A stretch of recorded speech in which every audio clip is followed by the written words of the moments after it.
The year was 2008 and the internet was still in its relative adolescence, a place where rumors spread fast but visual proof was still king. In early April of that year, an image began to circulate that stopped the world in its tracks. It looked, at first glance, like a poorly executed Photoshop job or a tabloid prank.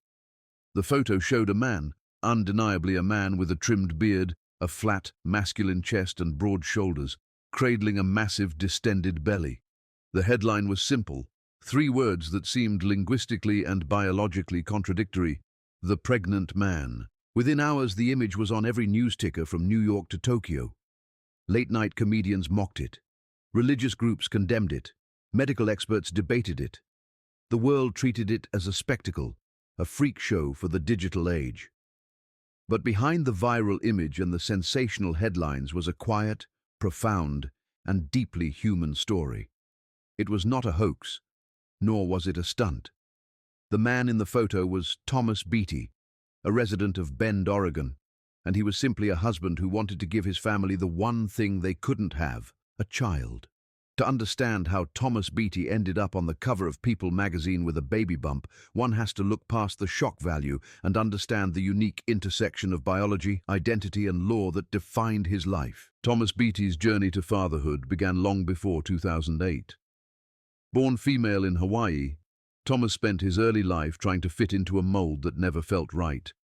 In his teenage years, he was a beauty pageant contestant and a model, performing femininity in a way that felt like a costume.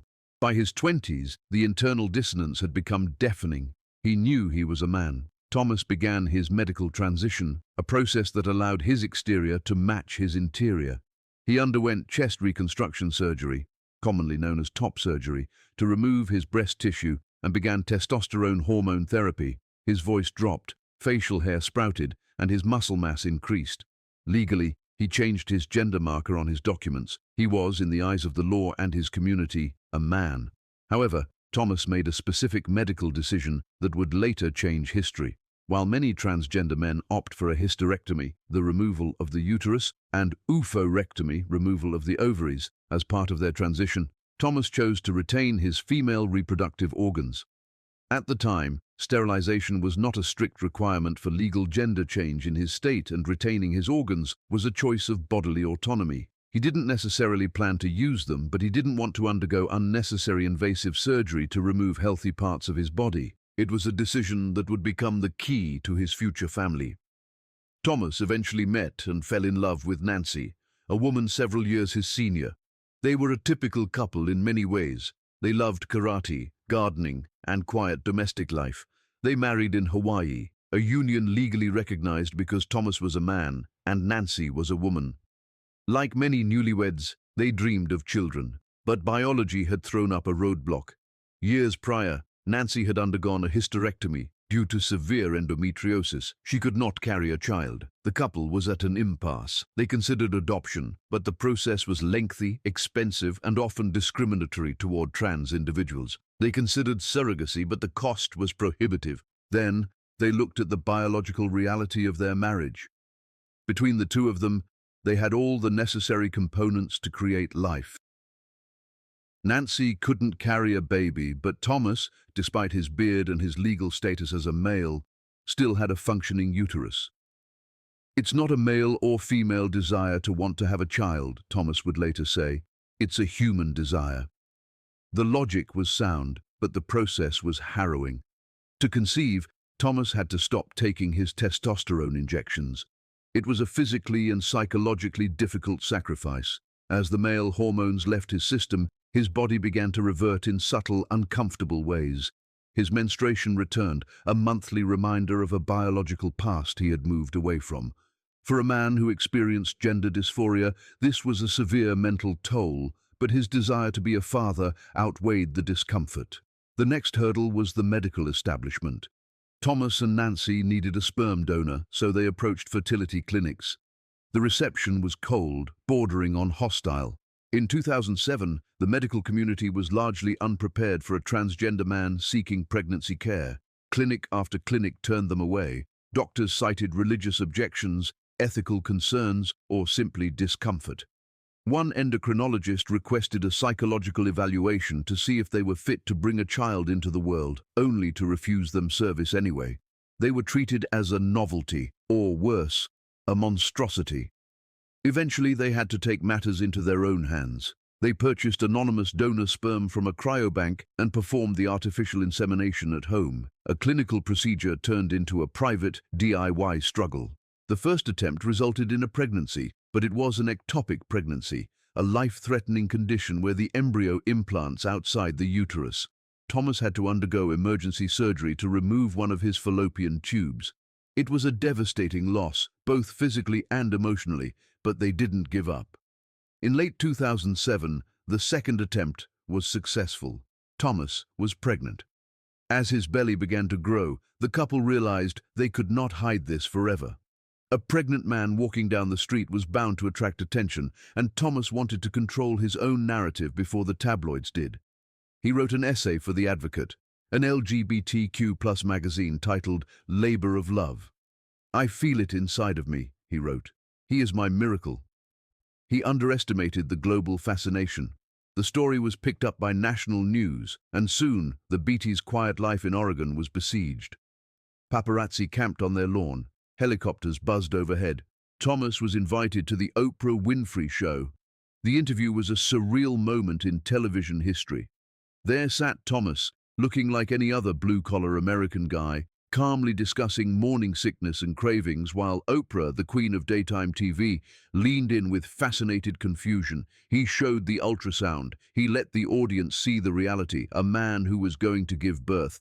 The public backlash was fierce. Thomas was called an abomination. People accused him of doing it for money, though he hadn't been paid for the initial story. Pundits debated the definitions of mother and father. Through it all, Thomas maintained a stoic dignity. He insisted that his pregnancy did not make him less of a man, any more than a sterile woman is less of a woman. He viewed his body as a tool to achieve a goal, fatherhood. Inside the house, away from the cameras, the experience was a mix of the mundane and the extraordinary. Thomas dealt with back pain, swollen ankles, and the strange sensation of a baby kicking against his abdominal muscles. He had to navigate maternity clothes that didn't fit his male frame, often wearing baggy t-shirts to the grocery store to avoid stares. When he went for prenatal checkups, the waiting rooms fell silent. He was a father carrying his own child, a concept the world wasn't quite ready to process. On June 29, 2008, the media storm broke for the most important reason of all. At St. Charles Medical Center in Bend, Oregon, Thomas Beatie gave birth naturally to a healthy baby girl, Susan Juliet. The delivery was uncomplicated. When the nurse handed the crying infant to Thomas, the politics of gender and the noise of the media faded away. He wasn't a headline, he was a dad. He looked at his daughter, tears in his eyes, and felt the same rush of overwhelming love that every parent feels. Nancy was right there beside him, cutting the cord. They were a family. Proving that this was not a stunt, Thomas went on to carry 2 more pregnancies, giving birth to sons Austin and Jensen in the following years. For a time, the Beaties were the picture of a modern, albeit unusual, family success story. But the story had one final, complicated twist, one that would challenge the legal system just as much as the pregnancy had challenged social norms. In 2012, the pressure of public scrutiny and internal relationship struggles took their toll. Thomas and Nancy filed for divorce. In a typical divorce, the proceedings are sad, but administrative. In the Beatie case, it became a constitutional crisis. They filed for divorce in Arizona, a state that, at the time, did not recognize same-sex marriage. The judge presiding over the case looked at the facts. Thomas had given birth. In the judge's view, the ability to give birth was the defining characteristic of a woman. Therefore, the judge argued, Thomas was legally female. If Thomas was female and Nancy was female, their marriage was a same-sex union. Since Arizona banned same-sex marriage, the judge ruled that their marriage had never legally existed in the first place, and therefore they couldn't get divorced. It was a humiliating legal erasure. After years of living as a man, being recognized by the federal government as a man, and holding a passport that said male, a court was telling Thomas that his act of giving birth had stripped him of his identity. Thomas refused to accept the ruling. he launched a legal battle that dragged on for years. It wasn't just about the divorce. It was about the rights of transgender people everywhere. He was fighting for the principle that reproductive biology does not dictate gender identity. Finally, in 2014, the Arizona Court of Appeals ruled in Thomas's favor. They declared that a valid marriage could not be nullified simply because one spouse was transgender, and that giving birth did not revoke Thomas's legal status as a man. It was a landmark victory, setting a precedent that protected the marriages and identities of trans people across the state. Today, Thomas Beatie has remarried and lives a quieter life. The children are growing up, far removed from the flashing bulbs of 2008. But the impact of his journey resonates loudly in the modern world. Before Thomas Beatie, the concept of a pregnant man was the stuff of science fiction or comedy. Today, while still rare, it is a recognized reality. There is even a term for men like Thomas, seahorse dads, named after the sea creature where the male carries the eggs. Medical guidelines have been updated to better treat transgender people seeking fertility services. Legal protections have been strengthened. Thomas Beatie challenged the world to look at a photograph that made them uncomfortable and asked them to see the love behind it. He forced society to decouple the physical act of gestation from the social identity of fatherhood. His story is a testament to the lengths a parent will go to for their child, proving that while biology is complicated, family is simple.